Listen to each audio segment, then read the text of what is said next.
Okay, so they gave you a table of value with x equals -4, -3, -2, -1, all the way to 4. And they want you to find the y value given that your function is x squared. What do you do? -4 to the power of 2. That's right, -4, right? To the power of 2, so what does that give you? Positive 16. Positive 16. -3 to the power of 2. -2 to the power of 2.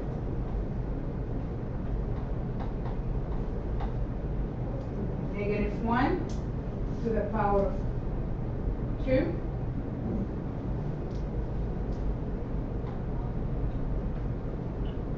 Zero to the power of 2, so it's 0.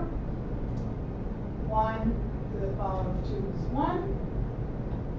2 to the power of 2, that's 4. 3 to the power of 2, that's 9. And 4 to the power of 2, that's 16. Are we okay with this? Straightforward? Okay.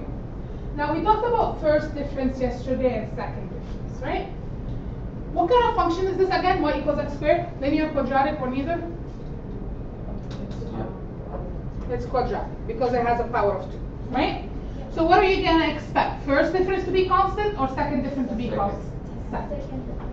Okay, let's do the first difference. So for those of you who were not here yesterday, the first difference is when you take the y values and then you subtract starting from the bottom to the top. So it's going to be 9 minus 16. Okay?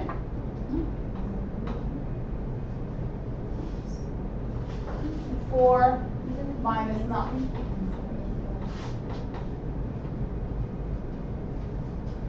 1 minus 4. 0 minus 1. 1 minus 0. 4 minus 1. 9 minus 4. And then 16 minus 9.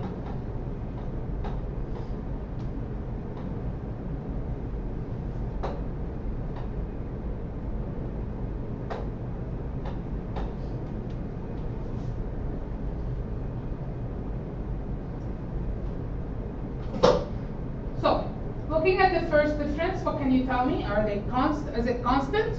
No. No. Which that's what we expected, right? So that means we have to do our second difference. Second difference would be going to the first difference and then subtracting them. Okay? So it's going to be -5 minus -7. I mean, so it's going to be going from the bottom again to the top, so -5 minus -7.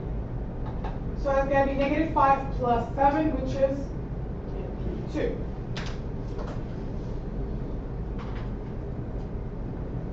Then you have -3 plus 5 or minus -5. So that's going to be -3 plus 5, which is 2. -1 plus 3.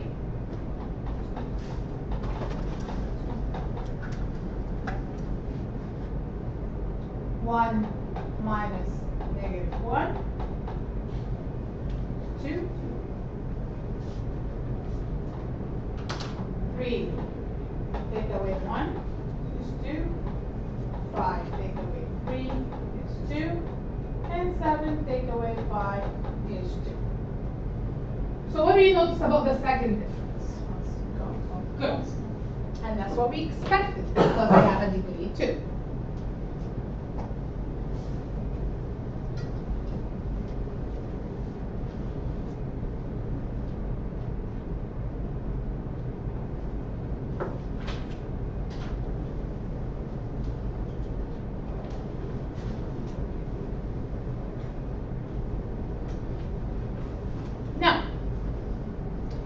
We're going to plot the data. So that means we're going to have to take our x and y values, and then we're going to put them on the graph, and then we're going to graph our graph.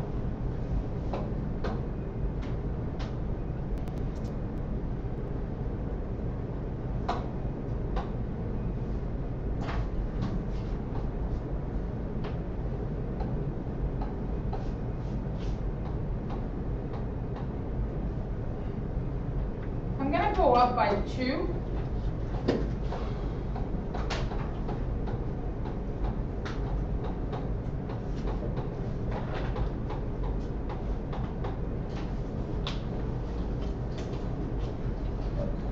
Why are they taking pictures of everything?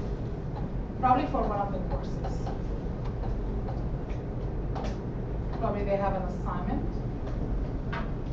Because one of the courses is photography and whatever it's called.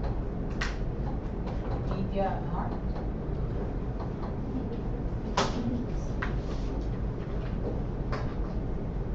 Just taking pictures of the defibrillator. Yeah. Okay. So let's place our points. So we're gonna start with -4. -4 was 16. So -4, 16 is right here.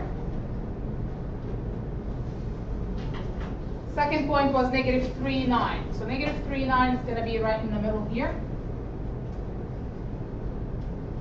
-2, 4. You guys know where I'm getting these points from? Yeah. So just go up here. -4, 16. -3, 9. We're okay with that? -1, 1. Be in the middle right here. And then 0, 0. Then I have 1, 1, 2, 4, 3, 9, and 4, 16.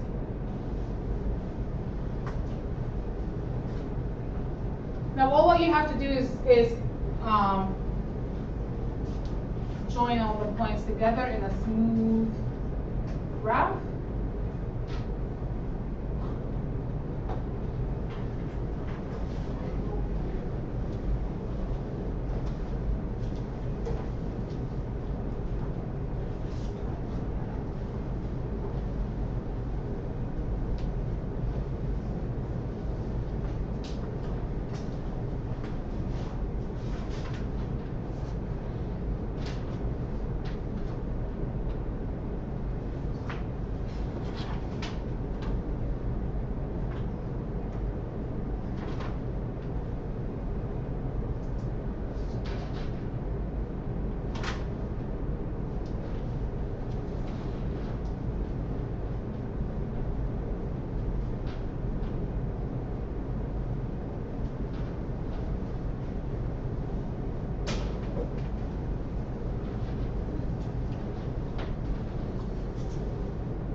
Looking at this, what is the vertex of this graph?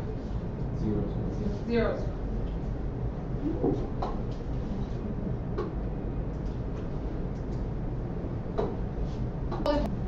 What do we call that point 0, 0?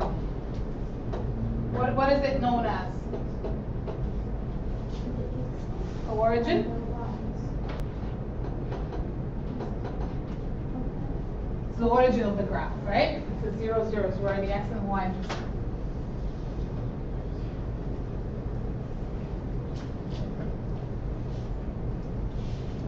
What's your optimal value? X is equal to 0. Y equals 0. Remember, optimal is y. Oh.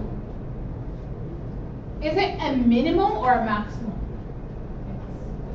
It's a minimum, right? Because the graph is going down. So it's a min. Which direction does your graph open? Up or down? Up. And it's a min because the graph opens up. If it opens down, then it's max. That's right. If it opens down, it's a max. If it opens up, it's a min.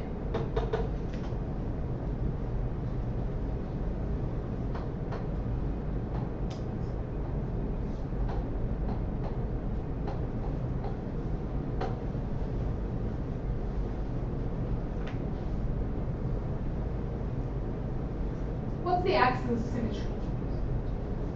The point where the parabola splits. So what is it in this case? What's the value of it? X equals 0.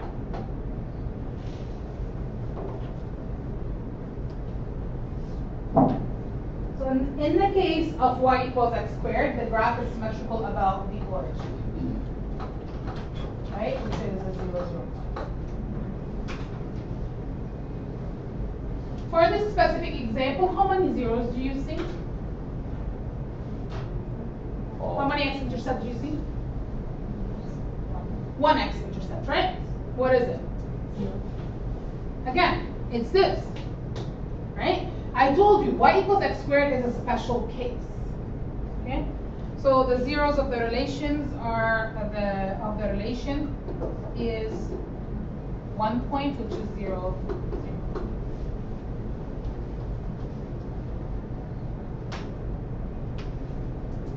So all of this, we talked about that. We talked about this parent function yesterday, right? Do you guys remember that I made a whole page and I talked about it? Okay. Now the new thing that we're going to learn today is called the step pattern. Okay? So I can, if I know what my vertex is and I know what kind of transformation I have, I can graph the parabola without having to do a table of value like we did earlier. Okay? Let's look at the vertex. The vertex is right here. In order to get to my next point, what did I have to do? How many points did I have to go up and how many points did I have to go over? Up and over 1. So up 1 over 1, right? So I had to go up 1 over 1. Do you guys agree with that? Okay. So to get to the first point, I had to go up 1. Now to get from this point to this point, so from 1 to 4, how much did I have to go up and how much did I have to go over? From 1 to 4, how much is up? 3. 3 up? Yeah. So it's going to be up 3. Okay? From 4 to 9, how much did I have to go over? Up. Up 5 over 1, right? That step pattern 1, 3, 5 is always the case for a quadratic function unless I have an a value that's multiplied outside. So we call this the step pattern.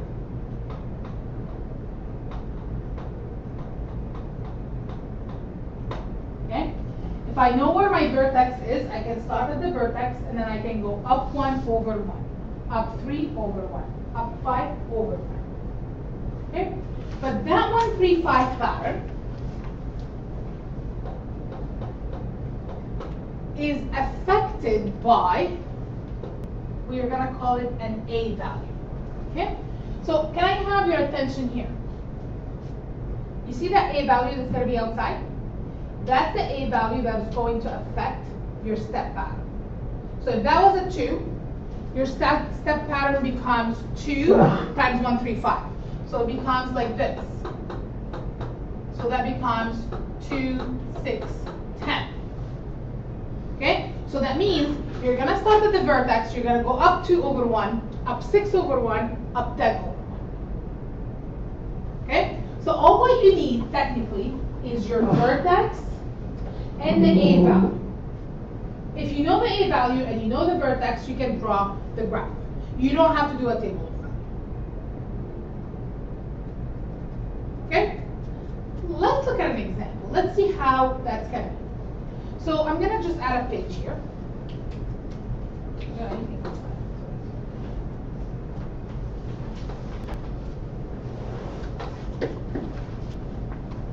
So let's say I have, remember that the parent function is y equals x squared, right? So your a value here is what? What's your a value? 1. Okay? What if I have 2x squared? Okay? I'm going to tell you that your vertex is 0, 0 because I did not change my vertex. Okay? So the vertex is 0, 0. What would be my step pattern?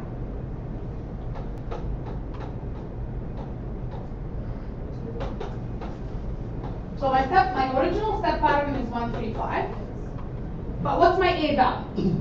2. It's 2. So it's going to be 2 times 135. Okay?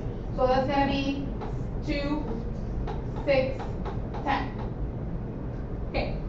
That being said, when I come to graph,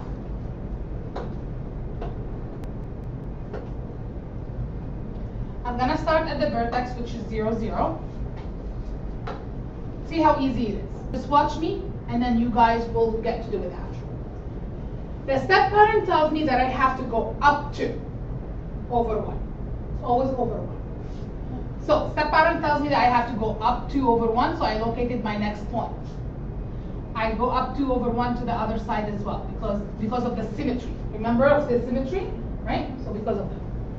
Then from this point, I have to go up how much? 6. 6. So I go 1, 2, 3, 4, 5, 6 over 1.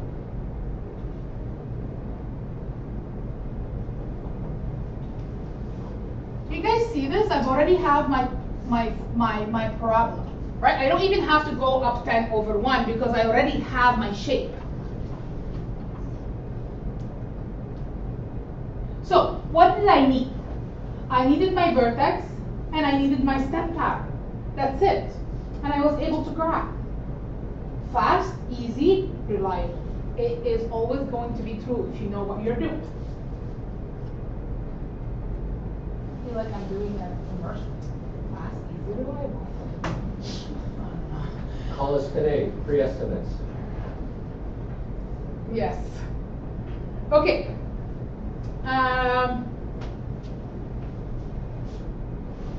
So let's. What's next? What time is it? Okay. Let's just see this. All right. I'm gonna go to my computer. So can you guys flip the page? And we're gonna look at different versions now, different transformations of the quadratic.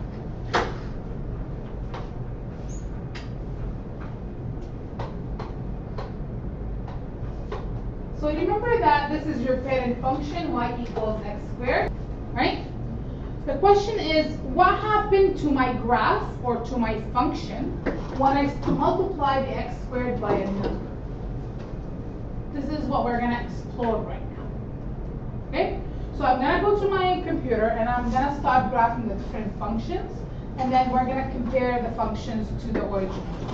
Okay? Let's just look here. So the value of a here is 1. And we know from the graph, from the prior graph, is that it was opening up. We know that the vertex is 0, 0. And we know that the axis of symmetry was 0, right? This is, I just did that in a previous, in here. Right? I just did that. Okay. Now we're going to go, I'm going to go to Desmos, and I'm going to show you the different graphs, and then we're going to compare them to the x squared. Remember I told you we always compare to the x squared. We always compare to the parent function, which is y equals x squared. Let's see what happens if I have a different value of a.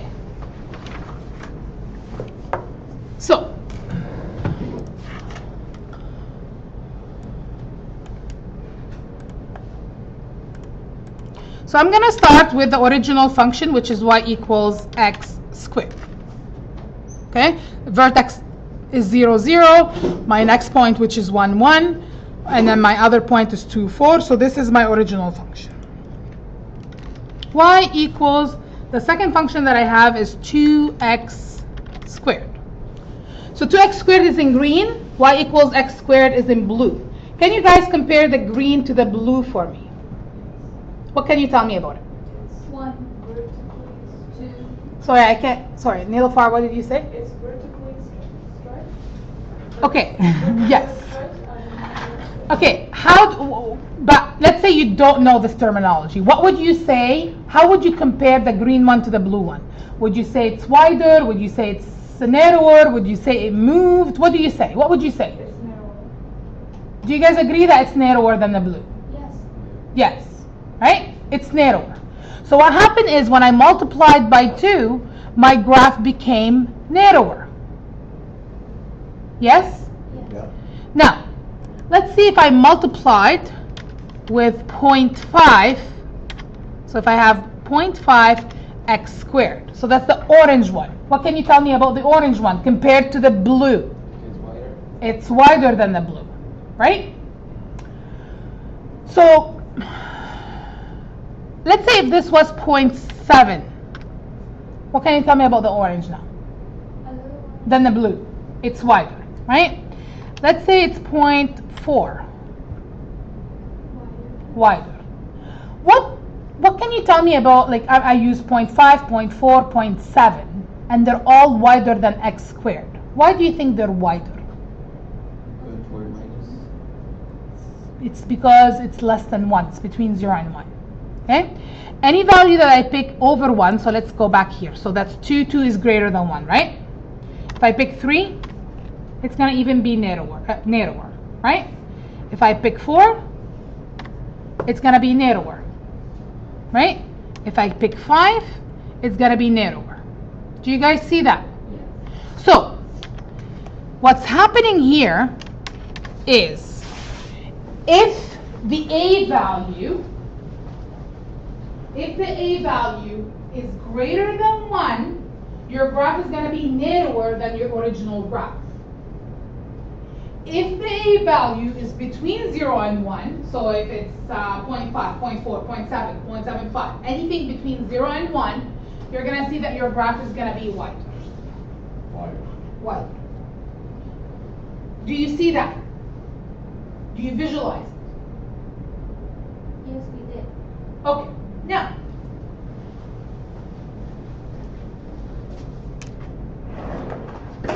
does anyone have an elastic band? You have an elastic band? Yeah?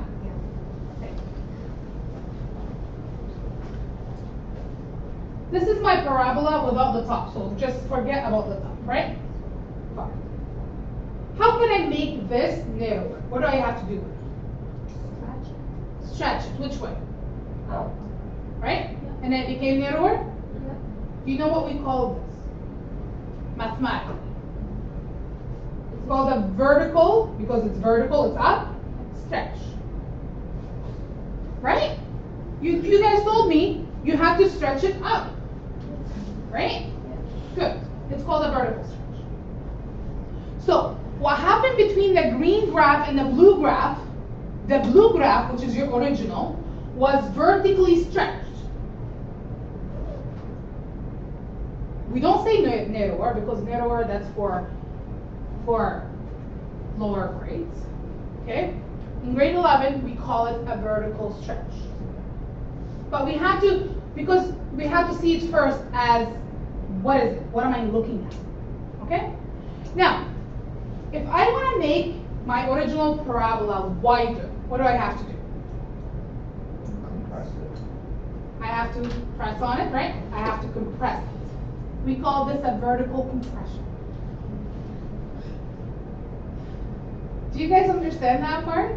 So, instead of calling this narrower, I'm going to say this graph is vertically stretched.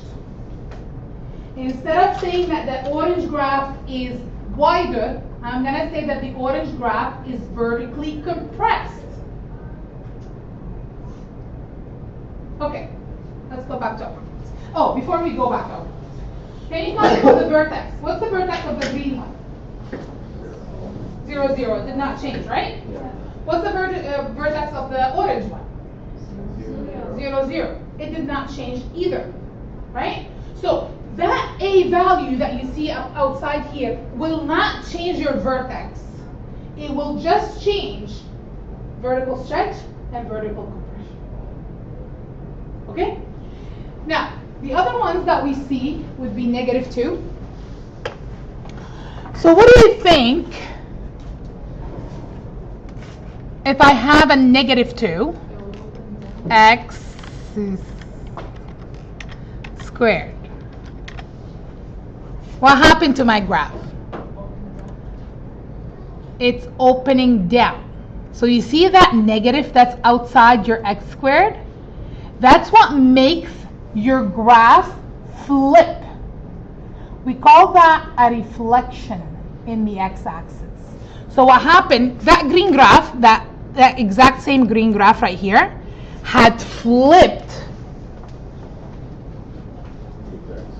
That exact same 2x squared, that green graph, right, flipped through the x-axis. And the reason why it flipped is because the a value is negative. Is my vertex still at 0, 0? Yes. The only thing what happened is, if you look right now, if you look at this,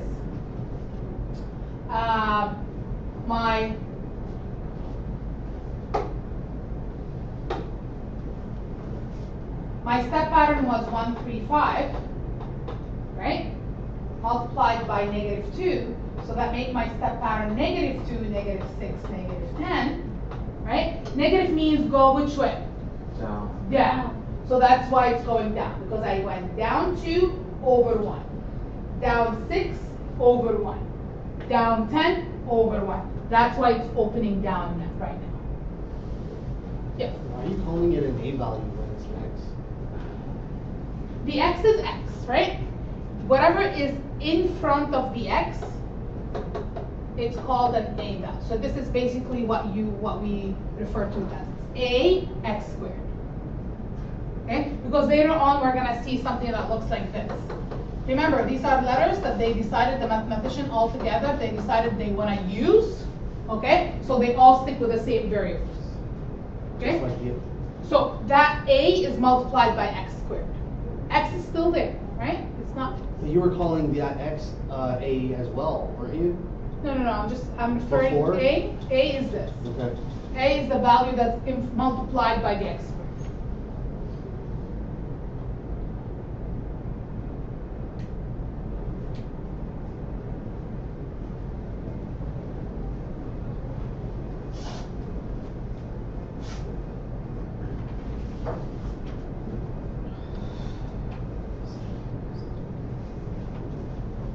Okay? So, are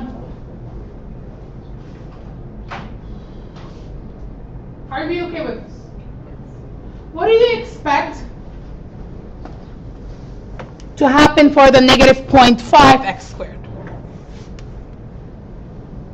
So if I do have -0.5 x squared, what do you expect for it? What do you expect?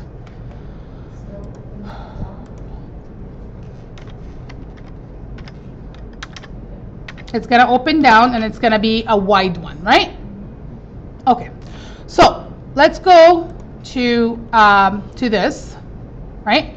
And let's fill up the information. So you guys, I'm going to start with the first one, and then I want you to try the other ones